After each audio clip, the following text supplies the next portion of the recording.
Yeah. Yeah. Yeah. Okay. All right, we ready? I'm ready. Yes. Cool. Beautiful. That's a harmonica necklace, by the way.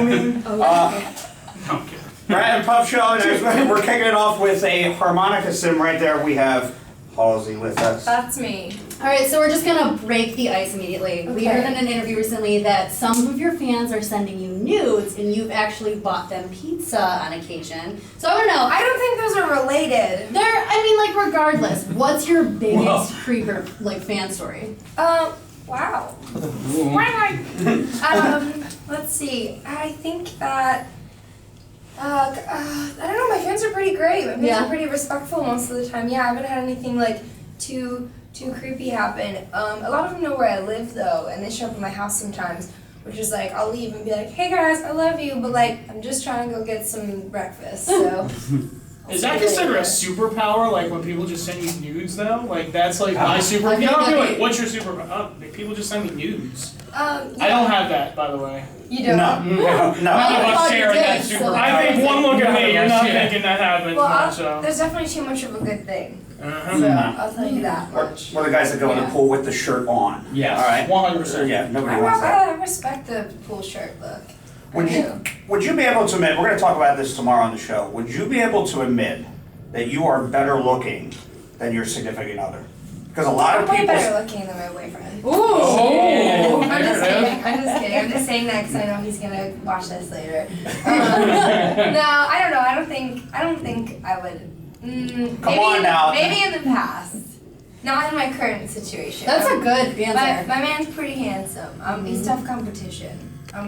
I'm in a tough competition. Maybe in the past though. I think I'd be able to admit it after a relationship's over. Once you've been broken up, then you can be like, I was way too hot for you anyway. Yes. Yes. Absolutely. That's a good way to do it. No, I want to know I know people compare themselves to other artists. Do you ever compare yourself to another artist? This is who I want to be, or this is who I'm going for? I think the comparison definitely happens by default, and it can be really difficult sometimes because, I think in the industry a lot of us are kind of ageless, you know what I mean? Whether you're 22 or 32 or whatever, you kind of operate within the same life rules and perspective, and so the thing for me sometimes I'll be comparing myself to other artists, and I'll be like, wait a second, I'm 23, I only put out 2 albums, they put out 6, I need to calm down, I have time, but it's hard to because with your peers often, I think as a musician, you just feel like you're all the same age, and it's hard to remember sometimes that you're young and you have time. But you've accomplished so much for being so young, so congratulations on that. Yeah. Well, what about an artist? Is there a name that pops in your head where you're just yeah, I've done this before, this artist I've compared myself to? I mean, I love Rihanna. I think she's great, and I think she's got incredible taste, and one thing I really admire about her is her ability to kind of just seemingly do whatever she wants and not care about what haters or critics say. So I definitely try to emulate that, and I look up to her in that way of her just sheer unapologetically herselfness. Wear whatever she wants at any time whatsoever. Totally. Hanging out with grandma, no shirt on, nothing's going on. Yeah, I mean that's goals. So tomorrow on the show we're talking about tofurkey. Okay. So first, before I ask the question, which one of the 4 of us would you say is the vegetarian in the room? No. This is such a Wait, You say it for the wow factor because I'm the big one. Wait, of course you did. Wait, nah. You're a good-looking man. Thank you. So here's the question. Do you think it's rude to have your family make, now he's from New Jersey, you're from New Jersey, okay? Yeah. To have your family make an additional Thanksgiving dinner just for you because you're a vegetarian? See, I was a vegetarian for 8 years. Not anymore, but I was for 8 years, and I always would bring my own food.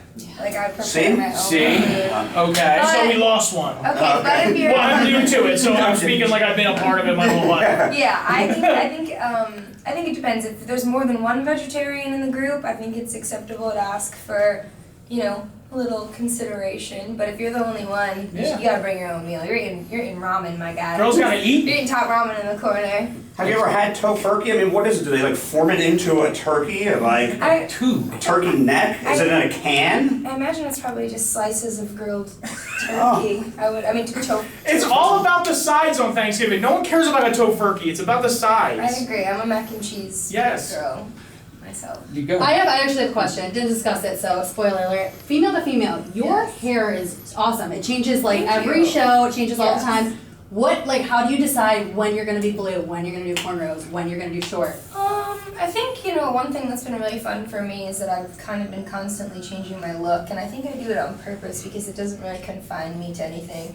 I know that, like, when I've had one hairstyle for a really long time, and then I change it, sometimes there's a little bit of backlash from people who are like, we don't like change, you know what I mean? So I've learned that, like, kind of the more I switch it up, the more my fans come to, like, expect the unexpected, which is really fun for me because it means I'm always in a position to kind of do whatever I want and not worry about, if people are going to be too attached to it or whatever.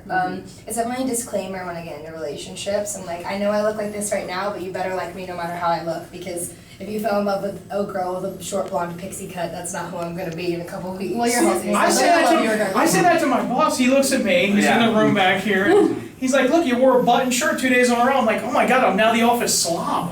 Well, Are you going to talk to her about hair? Or? No, Okay, all right. I don't have my. I want to localize this a little bit. I mean, Bad at Love. I don't know if there's anything to it, but the first line is about a boy back home in Michigan. Yeah. Just curious if you've ever had a boy back home in Michigan. Why you specific? Was it just that it rhymed? It's a partial truth and a partial lie. It's definitely about someone who is from Michigan, but I don't think people know that they're from Michigan. So it's a partial truth, but a partial lie, and it just rhymed super well. It did rhyme good. Yeah. I think being a songwriter, sometimes you have to change up little details to kind of protect the identity of the people that you're airing all their dirty laundry out all over the radio. If I was on a train next to you and I just looked over and I just took this miniature highs harmonica and went, Yes. I would tell you to shut up and be quiet. I'm trying to say. Exactly. Okay. I'm just kidding. Where were you going with that? No, nothing. I just. Oh, you want to that's him. sing? Yeah, I just wonder. You were hoping I would bust out into a tune? No, I mean, but if you wanted to, I don't care. Yeah, I don't. She got It's not warmed up yet. she got vocal. Totally. I got a couple Time's hours up. She's to gotta finish, go. guys. Yeah. Yeah. Everybody, Halsey. That's me. The best. Oh, thank you guys.